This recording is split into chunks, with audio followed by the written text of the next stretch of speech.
Olá, sejam bem-vindos ao nosso curso de Programação 2, com foco em C e algumas pitadinhas de C++. Hoje vamos falar sobre ponteiros e gerenciamento de memória.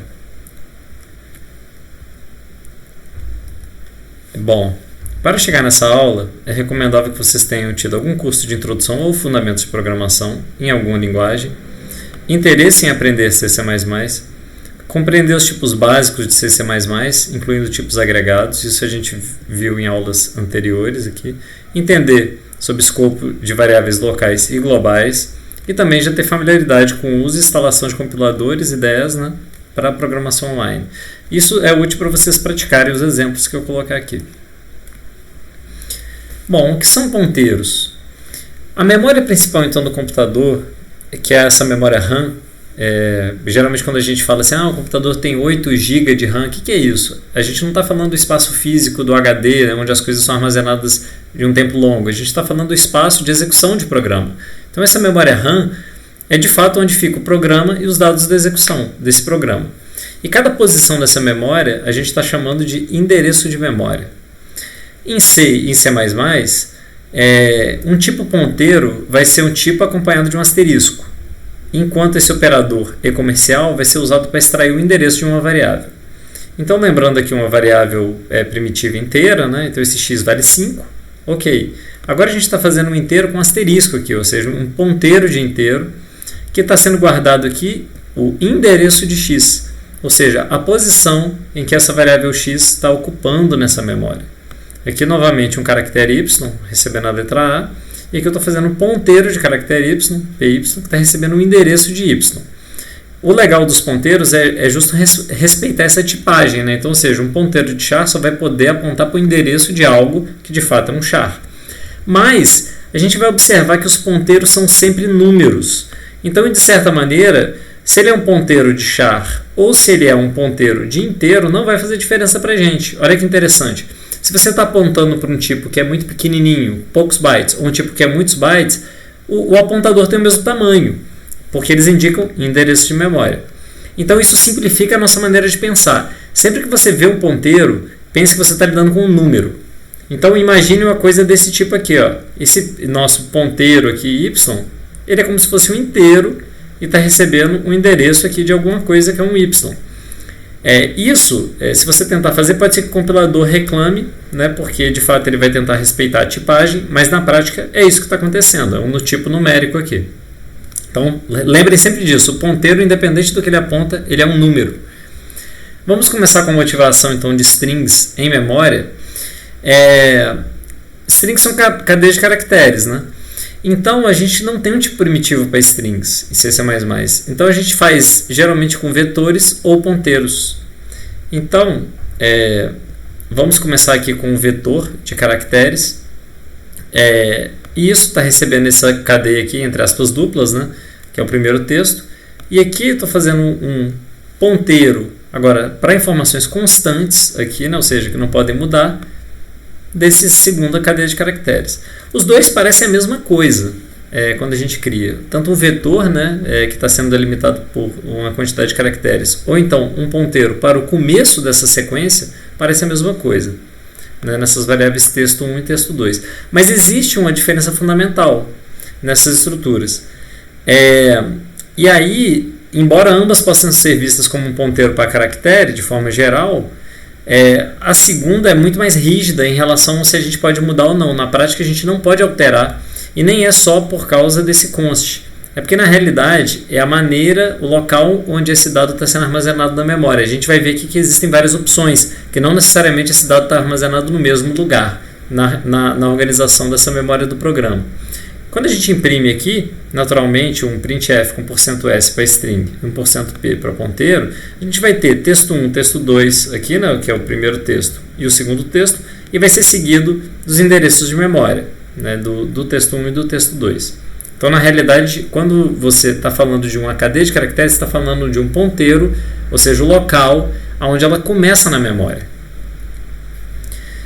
A organização da memória do programa, então ela tem vários pedaços, que são segmentos. A gente começa por um segmento que a gente chama de text, depois que é onde fica o próprio código, depois um segmento data aqui para dados inicializados, um segmento chamado BSS para dados não inicializados, e aí chega no heap, que cresce da esquerda para a direita, se a gente enxergar isso, ou seja, isso aqui é o endereço 0, né? Está começando aqui do 0 para cima, né? Se a gente enxergasse da esquerda para a direita, né, o heap estaria crescendo para a direita, e o stack, são as variáveis de pilha, crescem no sentido contrário. Por quê? Porque na hora que uma coisa encontra a outra aqui, acabou a memória do computador. Então o heap vai crescendo para um lado e o stack crescendo na direção oposta. Vamos considerar então um código compilado dessa seguinte maneira. Estou usando agora o compilador de C mesmo. Então, ó, esse código, que basicamente inclui só essa biblioteca da stdio, se você executar esse comando sizeapp aqui, que é esse aplicativo, ele vai dizer quanto está gastando com cada um desses segmentos. Então, agora a gente colocou duas variáveis globais, uma não inicializada, né, de 64 bits, e outra inicializada de 64 bits. Colocamos aqueles dois strings que a gente já observou, e mais uma variável local aqui. Aí a gente enxerga agora, naquele mesmo comando sizeapp aqui, vocês vão ver que o data cresceu, né, que o text cresceu, ou seja, o código cresceu por essas coisas que estão sendo alocadas diretamente na pilha. E o BSS também cresceu, que são dados não inicializados, no caso por causa dessa variável global aqui que não é inicializada. Isso é um detalhe técnico, mas assim, é importante vocês entenderem que a memória, né, não é igualzinha. E se a gente cavar mais ainda nisso aqui, vocês vão entender que, usando esse comando então readelf, né, para o segmento data aqui, vocês podem inspecionar o que está no data. Então aqui nessa memória global, aqui, ou seja, é o espaço de variáveis inicializadas, né, essa variável recebeu o valor 65, e esse valor 65 se transformou aqui numa letra A. Tá vendo? Aqui a gente está cavando bem profundo mesmo na estrutura do programa, e isso está dentro do programa. Antes mesmo dele estar em execução, isso aqui já está armazenado no programa, né? Como vocês já devem esperar, se você codificou isso, tem que ficar em algum lugar. E aqui também vocês conseguem encontrar esse setor do Read Only Data aqui, que você vai encontrar esse segundo texto, tá vendo? Ele está aqui. Então, ou seja, ele é um texto de somente leitura, né? E você, durante o segmento text, que é onde está o código mesmo, né, e filtrado aqui pela palavra primeiro, você vai encontrar então também lá no meio do seu executável essa menção a esse string aqui. Ou seja, tudo que você faz entra no programa, mas alguns são de somente leitura. Então, se você alterar isso aqui, como a gente vai ver, isso pode dar um problema. Então está aqui um exemplo que alguns espaços de memória de fato não podem ser alterados. Nesse caso aqui do texto 2, e do texto 1, o texto 1 pode ser alterado. A gente está criando dois ponteiros de caracteres, texto 3 e texto 4, que apontam para o texto 1 e para o texto 2. Né? Aqui eu precisei de dar um casting, né, só para reforçar aqui que não vai ser mais constante. E eu estou alterando a primeira posição. Tá vendo? Igualzinho para os dois. Aqui é ok, mas aqui dá erro. Por quê? Porque o texto 4, de fato, aqui, que representa, né, é um número que está apontando para o mesmo lugar de memória do texto 2, isso aqui eu não posso mudar. Eu tentei mudar essa primeira letrinha aqui para Z, e não pode, isso vai te dar um erro. Não pode alterar o setor de read only, já aqui você pode. A gente pode navegar utilizando esses ponteiros. E lembrando que os parâmetros são sempre copiados em C quando eles são passados para uma função ou procedimento.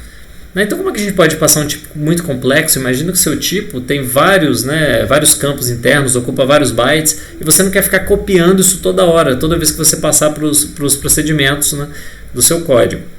Então, da mesma maneira que um tipo primitivo basta botar um asterisco, como a gente viu aqui, para um tipo mais complexo, um agregado P aqui de exemplo, né, essa estrutura, é só você colocar também um asterisco, ok. Então isso agora também é um número, como eu falei para vocês, isso aqui é um número, isso aqui também é um número, que indica onde essa informação está na memória do computador.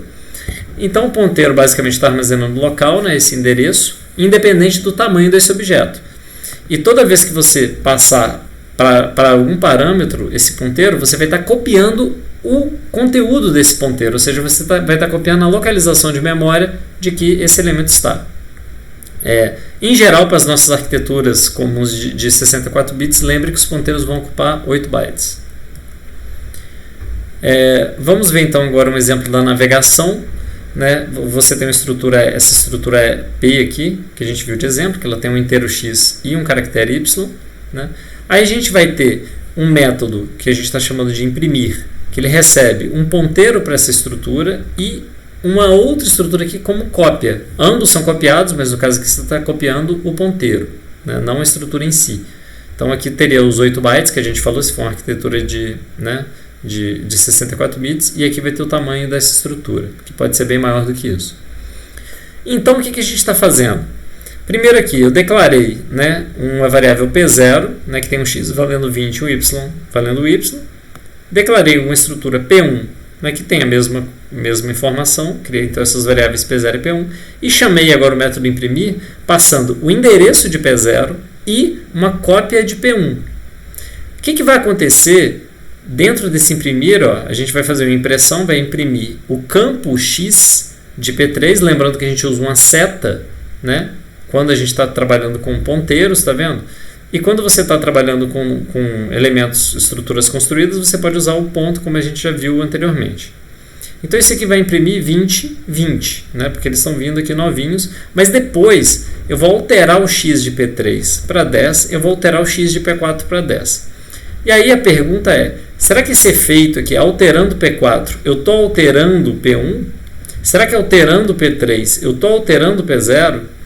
Então essa é a grande diferença. No caso, P0 vai ser alterado e P1 não. Porque eu copiei o endereço onde P0 residia na memória e passei para esse método. E quando eu usei a seta aqui, na verdade eu estou alterando, esse P3 representa uma cópia do endereço de P0. Então tudo que eu fizer com P3 vai acontecer com P0. Já P4 não vai ter nenhum efeito sobre P1, porque é uma cópia totalmente distinta. Então quando eu imprimir aqui novamente, no final o valor x e o valor de P0 e de P1 vai dar 10 e 20. Ok? Lembrando que aqui dentro do método deu 20 e 20. Então o efeito é, de fato, sentido, né, do lado de fora desse método, porque eu passei uma cópia do endereço. Então temos aqui agora um exemplo bem passo a passo. Né? Então novamente minha estrutura P, que tem um inteiro x e um caractere y. Né? Eles estão aqui localizados na memória. Primeiro eu criei uma estrutura P que eu chamei de P0, né, que ela tem, né, os valores 20 e y. E ela está aqui. Né? Ela começa, na verdade, na posição 24 da memória. Então, o endereço de P0 é 24. Eu criei agora um ponteiro P, né, para o endereço de P0 e é exatamente essa variável aqui, que ela está apontando para o 24. Então, o conteúdo da variável PP1 é, na verdade, 24. Então, essa variável ela está apontando, ela está guardando o endereço de memória do P0. E agora eu criei um ponteiro de ponteiro, né? Para que isso, né? Mas acaba sendo útil. Então, ou seja, isso aqui é um número como qualquer outro ponteiro, não importa quantos asteriscos você coloque aqui. Né? Então, o PPP2 aqui, ele tem o endereço do PPP1. Então, ele está aqui. Tá vendo? Vamos apontar para ele. Ele é essa posição 8. Né? Então, esse 48 que está dentro dele aponta para cá. Então vamos fazer agora aqui uma brincadeira. Ó. Eu tenho PPP aqui, 3, vou imprimir 4 vezes. Né? Vou imprimir o endereço de P0, o PP1, o endereço de PP1 e o PP2. E vocês podem verificar que deu 24, 24, 48, 48. Né? O endereço de P0 é 24. Ok. PP1 vale 24. Ok. É esse valor aqui. O endereço de PP1 vale 48. É isso aqui. Já o valor de PPP2, né, que é o endereço de PP1, também vale 48. E aqui na navegação, eu tenho esse monte de D aqui, 5 Dzinhos, eu estou imprimindo P0.x, que é o 20. Eu estou indo na posição, né, eu estou usando o operador de estrela aqui, para dereferenciar P1, ou seja, vá na posição PP1. Quanto vale PP1? Vale 24, né, que a gente viu. Então, vá na posição 24 de memória e pegue o campo X. Ok, aí eu pude usar meu pontinho de sempre, não precisei usar a seta. Mas eu poderia ter usado a seta, PP1 seta X, que é a mesma coisa que eu vi aqui. Agora eu posso fazer a mesma coisa com PPP2, vá na posição PPP2, né, e aqui novamente precisei de usar uma seta. Por quê? Porque aqui é um ponteiro de ponteiro. Né? Então, quanto vale PPP2? PPP2, o valor dele é 48. Se eu pegar uma estrela nele, né, então eu vou ir na posição 24. Né? E aí eu ainda vou ter que navegar aqui para o X. E eu posso fazer a mesma coisa, né, com 2 estrelas aqui também. Ou seja, vá na posição, né, do PPV2, que desculpa que é esse 48 aqui, né? Pulei para cá, mais 1 estrela, volto para cá, né, e chego no campo original. Isso aqui pode dar um nó na cabeça, mas vocês podem ver com calma esses slides e praticar. Eu acho que é bem importante. Beleza, os programas frequentemente necessitam de alocar mais memória durante sua execução. Então, a gente vai justo guardando aquele heap que eu falei para vocês. E isso vai ser feito através de malloc e new, desses comandos. O malloc é um comando C, né, e o new é um comando C++. Em C, está aqui, ó, então necessário incluir a stdlib, não esqueçam disso, para você ter acesso ao malloc. Então aqui eu estou criando um ponteiro para aquela estrutura P, né, e eu estou chamando o malloc, que ele pede como parâmetro o número de bytes que você quer alocar.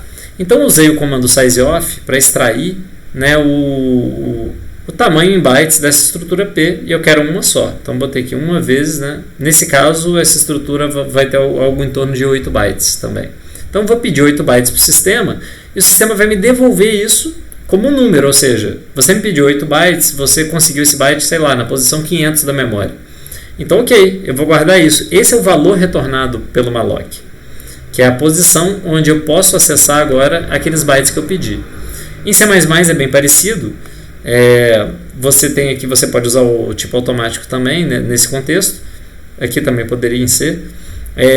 Você pode usar o new, mas a grande vantagem é que você já pode alocar, especificar as variáveis, inicializar elas direto. E aqui você precisa gastar mais 2 linhas de código para isso.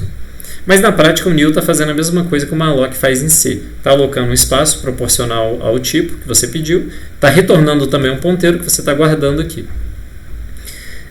Agora eu vou imprimir, né? Então, ou seja, vp seta x, preciso de usar a seta, por quê? Porque isso aqui é um ponteiro, referenciei essa posição de memória e cheguei no x, que vai dar naturalmente 10. E aqui é a mesma coisa, então, ou seja, o ponteiro que você recebe, seja no malloc ou seja no new, é a mesma coisa. Lembrando que você tem que descartar essa memória depois de usar, por quê? Porque o heap não vai se limpar automaticamente, diferente das variáveis locais. Então você precisa de usar o free, se estiver em C, ou o delete, se estiver em C++. Voltando ao nosso exemplo de strings em memória, né, lembrando que a gente tinha esse string então, que é possível de alterar, tem esse string agora que é constante. Agora a gente está adicionando mais 2 strings aqui. Ó. Um string, que na verdade é um ponteiro de caractere, né, que está me dizendo aonde começa essa cadeia, e foi feito com malloc, ou seja, isso aqui está no heap. Ou seja, cada um desses está numa posição diferente da memória, né? E aqui eu fiz um outro tipo de alocação, também agora em C++ com o new, mas já passando o número de casas que eu quero alocar. Então aqui eu estou alocando 4 caracteres. E aí eu vou lembrar para vocês também que eu estou chamando um comando de string strcopy para copiar esse texto constante aqui para dentro dessa variável texto3, que não estava inicializada. E observem que aqui tem 3 caracteres, mas eu aloquei 4. Por quê? Porque a gente sempre tem um caractere terminador aqui, que é um /0 no string. Então não se esqueçam disso, você acaba precisando de um espaço a mais. Eu fiz a mesma coisa aqui para o texto 4, tanto faz se você tiver em C ou C++ aqui. Agora eu estou imprimindo, né? Estou passando o %s para imprimir como string e %p como ponteiro.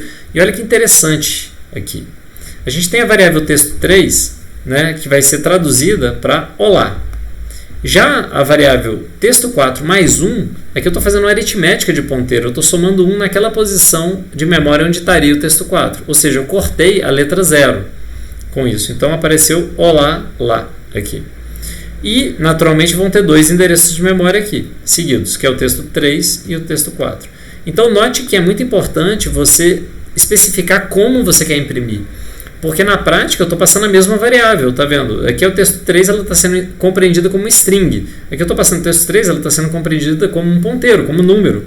Então na prática é um número, né? E esse padrão de formatação %s do printf é que vai explorar, né, essa questão de ser um string e vai sair lendo todos os caracteres até chegar no bendito terminador, que é esse /0. Não se esqueçam de limpar, a memória que você usar do heap, né? No caso usei o free aqui porque eu usei o malloc, e aqui eu estou usando delete com colchete porque eu usei o new com colchete. E não se esqueça desse terminador a mais aqui. Ponteiros de funções. Quando você tem uma função em C, ela é basicamente um ponteiro também. E é importante a gente saber disso, porque você pode precisar passar uma função também como parâmetro. Então, tem uma função aqui que leva o número ao quadrado, essa função quadrado que efetua P vezes P, ela pode ser armazenada numa variável aqui, que isso aqui é um ponteiro de função, cujo retorno é inteiro e que tem um parâmetro também que é inteiro. Aqui, se você tivesse mais, teria que alterar esse tipo dela, né? E o nome da variável é quad. Então, essa variável quad está guardando a função quadrado dentro dela. Olha que interessante. Então, depois você pode invocar essa função quad que vai ter o mesmo efeito dessa função quadrado. Isso é em C, né, puro. Já em C++, você ainda pode fazer funções anônimas, né, se você não quiser dar um nome para ela. Então, você pode guardar aqui dentro de uma variável local, que é um ponteiro de função que retorna inteiro e tem um parâmetro inteiro, estou chamando de quad2, você pode armazenar uma função anônima, que começa com esse abre e fecha colchetes, os parâmetros dela, e aqui é a implementação dela, no caso retornando novamente P vezes P. É a mesma coisa daqui de cima. E aí na hora de utilizar essas funções é a mesma coisa. Eu estou invocando quad de 3, né, que é essa variável local aqui, e eu estou invocando quad 2 aqui de 3, que no final vai dar também 9 e 9, né, o mesmo resultado. Então é importante vocês saberem que as funções do seu código também ocupam espaço, né, e também são ponteiros. Passagem de parâmetros. Em C, os parâmetros são sempre passados por cópia. Isso é muito importante de lembrar. A gente sempre está copiando. Mas a gente pode obter dois comportamentos distintos, que a gente costuma chamar de passagem por valor ou passagem por referência. Passagem por valor é aquele tipo de passagem que você manda uma cópia do conteúdo de uma variável, né, e não espera que surta um efeito colateral para onde você enviou aquela variável. Então, ou seja, as variáveis são independentes totalmente. Nesse exemplo aqui eu tenho um método incrementa, né, que recebe uma variável P e retorna um inteiro. Então eu vou incrementar o P e vou retornar o P. Olha que interessante. Eu estou inicializando a variável y com 10 e eu estou falando que x é incrementa de y. Naturalmente, esse y, que vale 10, né, que está aqui na posição 16 dessa memória, né, ele está com o valor 10, ele vai ser passado para o método incrementa, que vai copiar esse valor para P, que é uma variável local do método, que está em outro lugar da memória, né, e eu vou incrementar, mas eu estou incrementando P, né, no caso P virou 11. E naturalmente depois eu vou retornar P, que é uma cópia também desse valor 11, para X. Então eu copiei também o valor final para X. E no final eu vou terminar assim. O Y ficou imutável, enquanto X e P valem 11. Na verdade, depois desse método acabar, P vai ser desalocado automaticamente. Por quê? Porque é uma variável local desse método. Está na pilha, né, no stack frame. Já a passagem por referência, a gente passa também uma cópia, mas é a cópia do endereço da variável. Isso em C, né? Então, o método incrementa agora, ele está recebendo um ponteiro de inteiro aqui. Então, na prática, eu não estou recebendo um conteúdo de variável, eu estou recebendo a localização onde eu posso encontrar esse conteúdo, um endereço. Então, o que eu vou fazer? Em vez de incrementar, se eu incrementasse P++, eu estaria incrementando o endereço que eu estou apontando, não é isso que eu quero. Então, eu vou ter que ir na posição P, né, e aí lá eu vou incrementar o conteúdo. Né? Vamos observar quem são essas variáveis. O y está aqui, né? Meu y está na posição 16 de memória, né? E ele valia 10, mas no final, como vocês já viram, ele vai valer 11. O P, qual é o conteúdo dele? Ele continua na posição 48, mas o conteúdo dele agora é 16. O que significa esse 16? O que eu passei então para o método incremento, esse endereço de y, é o que foi copiado para dentro de P. Então, P, na verdade, o conteúdo dele é esse 16 aqui, ó. Então, ele não está armazenando um inteiro normal, ele está armazenando um endereço, certo? E aí, por causa disso, no final, estou recebendo uma cópia do conteúdo de P, do conteúdo que é apontado por P, no caso, né? Que é que significa o asterisco P? Isso aqui é como se fosse um asterisco 16, né? Então, o asterisco 16 vá na posição 16 e pegue o conteúdo dela, que no caso é 11. E aí, depois do incremento, né? E guardei isso em x. Então, o x naturalmente valeu 11, né? Meu P vai deixar de existir também depois do método executar, porque é uma variável local aqui. Mas eu tive um efeito no y agora. Então, esse efeito é que a gente chama de referência. Então, eu passei o y e consegui alterar, né, o conteúdo dele dentro da variável. Isso em C a gente costuma fazer assim. Em C++, agora exclusivamente, isso não existe em C, você pode de fato fazer uma referência, já que a gente chama de referência de L-value, de lado esquerdo, que a gente chama de alias também, é como se fosse um apelido para uma variável existente. Então eu posso criar um apelido que aponta para a mesma variável de fato. Basta incluir uma comercial após o tipo da variável. Então com esse recurso, você também pode fazer a passagem por referência, né, até de uma maneira mais elegante. Então, você tem o método incremento agora, que recebe uma referência de inteiro. E aqui eu posso eliminar todas aquelas questões de acesso a endereço, né, aqueles asteriscos, né, que estavam aqui e aqui, simplifica bem o código, deixa mais seguro. E aqui eu tenho um inteiro y, que está no mesmo lugarzinho aqui, que está na posição 16, né, valia 10. E olha que interessante, o meu P agora está no mesmo lugar do y. O P é só um apelido para o y. Então, quando eu estou passando ele aqui para o método incrementa, na verdade eu estou renomeando minha variável y para P. É como se fosse a mesma variável. É como a gente entende esse recurso de referência. Então, naturalmente, como P é só um apelido para y, tudo que eu fizer com P vai se refletir em y. E x recebeu uma cópia de P no final, que no caso está aqui o valor 11. Então, isso é um recurso bem diferente. E, finalmente, após 2011, em C++ também criou um novo tipo de passagem que a gente chama de passagem por movimento. É mais uma forma de acessar a memória, que a gente chama de Move Semantics. E isso é uma referência de lado direito agora, não é um L-value, agora é um R-value, que a gente costuma chamar também, quando ele é constante, de PR-value, ou quando ele é uma variável que está morrendo, está expirando, um X-value. Então, basta incluir dois E comerciais após o tipo da variável. E aí, eventualmente, você pode precisar de usar esse stdmove, que precisa de ter esse include do utility. Vamos ver um exemplo aqui de uma variável de referência de lado direito. Então, eu tenho esse inteiro agora com dois E comerciais, que é uma variável que está prestes a expirar, ou um valor constante. E, naturalmente, eu não preciso fazer nada de especial, é igualzinho àquela referência que a gente viu de lado esquerdo, então ela é bem simples. E ela vai ter, naturalmente, o efeito também em quem passou para o lado de cá. Mas uma grande vantagem é que agora eu estou operando o incrementa em cima de um número constante, 10, o que eu não poderia fazer com a referência de lado esquerdo, e nem mesmo também com o ponteiro. Então, o resultado final vai ser 11, como a gente espera, né? Mas nenhuma variável foi de fato passada aqui. A gente passou um conteúdo, e esse conteúdo virou uma variável temporária aqui para a gente de maneira automática.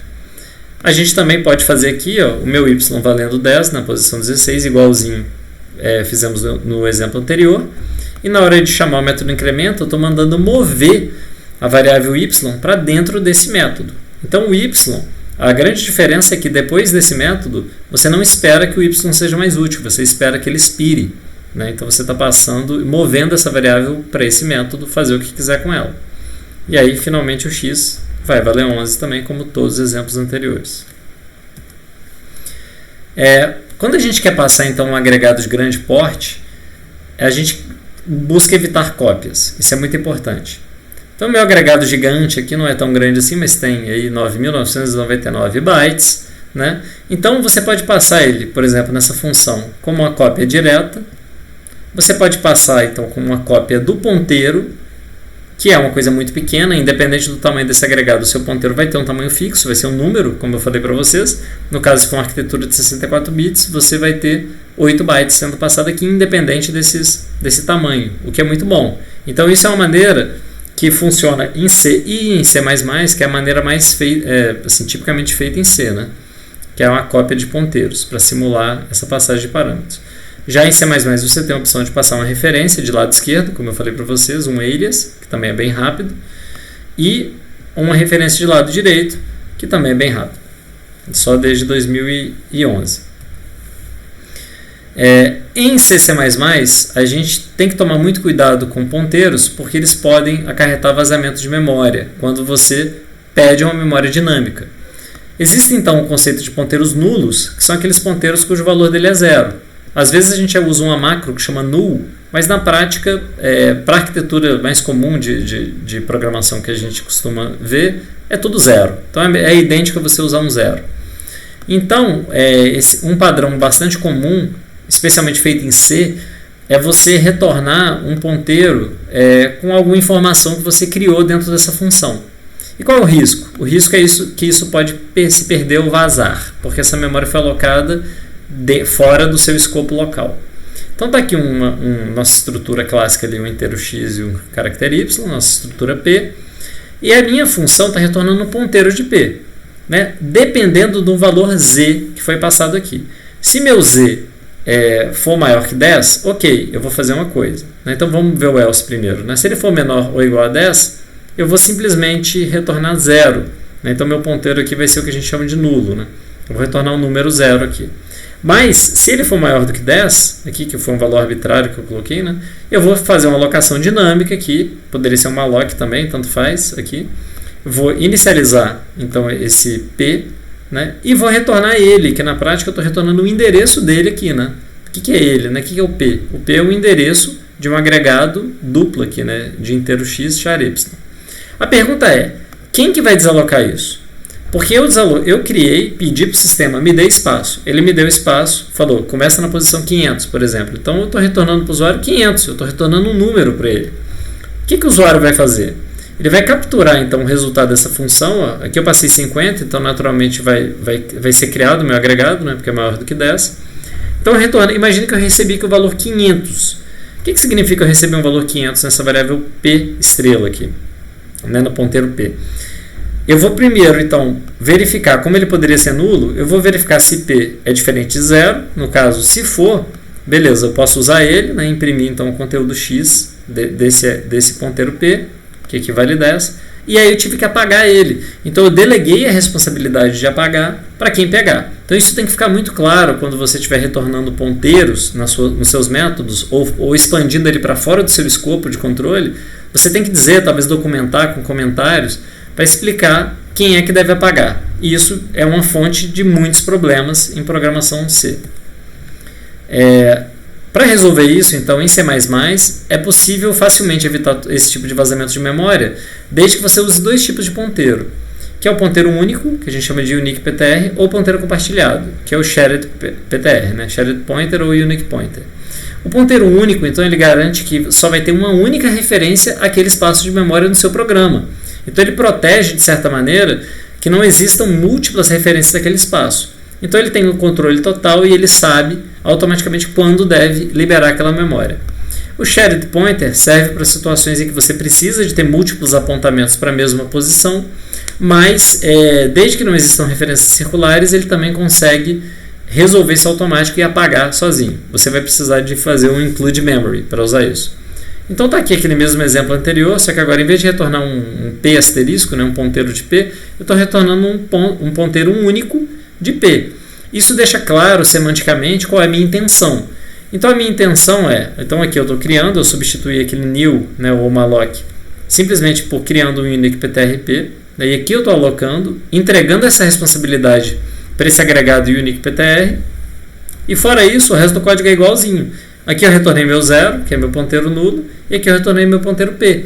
Agora o usuário não vai receber um simples número, um endereço de memória. Ele vai receber um unique pointer P, pode usar naturalmente aqui, né? Se ele não for nulo, você pode usar o conteúdo dele, mas você não precisa se preocupar em apagar, porque ele vai deixar de existir naturalmente a partir do momento que ele não for mais utilizado.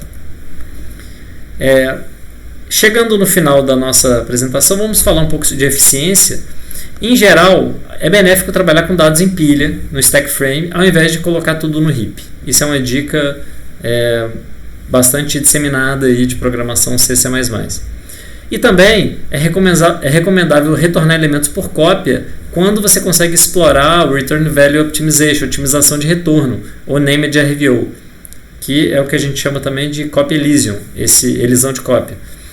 Basicamente, ele em alguns momentos ele pode eliminar a sua cópia se o compilador sentir que é possível eliminar essa cópia. Então eu tenho um agregado gigante aqui também, com muitos bytes. Eu tenho um método que retorna uma cópia desse agregado gigante, o que não seria bom normalmente. Então tá aqui, estou criando esse agregado gigante e retorna uma cópia dele. Mas o compilador, em vários casos, como esse aqui, pode perceber que na verdade esse método não precisa de fato transportar uma cópia. Então ele pode transportar essa inicialização direto para cá. Então nesse caso você não tem a cópia, né, e de fato você não tem a perda de performance com isso. Mas é bom tomar um cuidado para que você realmente garanta que isso vai acontecer. Senão você pode perder muito tempo com cópias. Então outra maneira de lidar com tipos de retorno, especialmente em C, quando você faz aquele retorno de ponteiro, muitas vezes a semântica que você quer buscar com isso é um tipo opcional. Por exemplo, eu quero retornar uma coisa, né, ou não. Então muitas pessoas confundem isso com a sintaxe de ponteiro, simplesmente porque o ponteiro pode receber um valor zero, que é, em geral, compreendido como um ponteiro vazio, mas na verdade ele não está vazio, ele tem um valor como qualquer outro. Então em C++ você pode tirar vantagem daquele move semantics para evitar cópias desnecessárias e alocações no heap desnecessárias também. Então na revisão de 2017 de C++, você já pode usar o placement new, ou seja, na hora de dar o new, você não precisa colocar no heap, né, como o malloc faz também. Você pode alocar onde você quiser, como na pilha. E isso é útil para criar estruturas como o optional, que é uma estrutura muito útil de programações modernas. Você vai precisar de dar esse include new aqui. Então, normalmente, novamente estou aqui explorando o nosso agregado P com um inteiro e um char. E agora eu criei uma estrutura que é um opcional de P. O que é isso?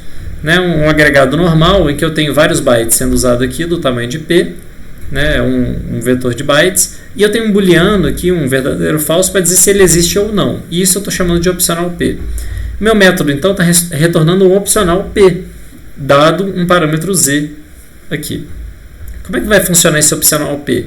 Eu vou inicializar ele dizendo primeiro que ele não existe. Estou botando falso aqui, 0. Né? Caso o meu Z seja maior que 10, ok, vou voltar, vou alocar um ponteiro P, só que eu não vou alocar ele no heap, eu vou alocar ele na posição desse buffer do opcional, que já está pré-alocada e está na minha pilha, ele está no stack, ele não está no heap. Então isso é muito bom em termos de eficiência. Então eu vou operar normalmente aqui, né, como se fosse um ponteiro de heap, e vou setar que o meu existe para verdadeiro. E aqui vou necessariamente retornar o meu opcional. Então, essa função que retorna o opcional pode ser explorada aqui no meu main da seguinte maneira. Eu recebo por cópia, então, né, invoquei minha função aqui para o parâmetro 50, então ele naturalmente vai criar, né, esse tipo opcional, retornou. Eu vou perguntar se ele existe, né, porque é esse campo booleano.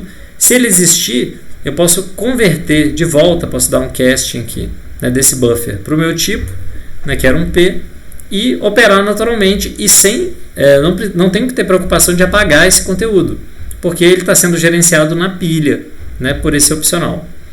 Então, se eu imprimir esse existe aqui, isso aqui naturalmente vai dar verdadeiro, e o x vai ser o valor de x, o y de y, vai ser 10 e y aqui. Né? E uma outra, caso eu faça uma invocação passando 0 aqui, naturalmente eu não vou entrar nesse if, e o meu opcional vai retornar com existe vazio. Então, se eu imprimir aqui o existe, naturalmente vai dar falso. Então não tente usar esse vetor de bytes, né? Porque ele não vai ser útil para você. E aqui finaliza então a parte de ponteiros e gerenciamento de memória. Acredito que tenha sido uma aula um pouco densa, mas também bastante rica em conteúdo. Então aproveitem e tirem dúvidas se precisarem.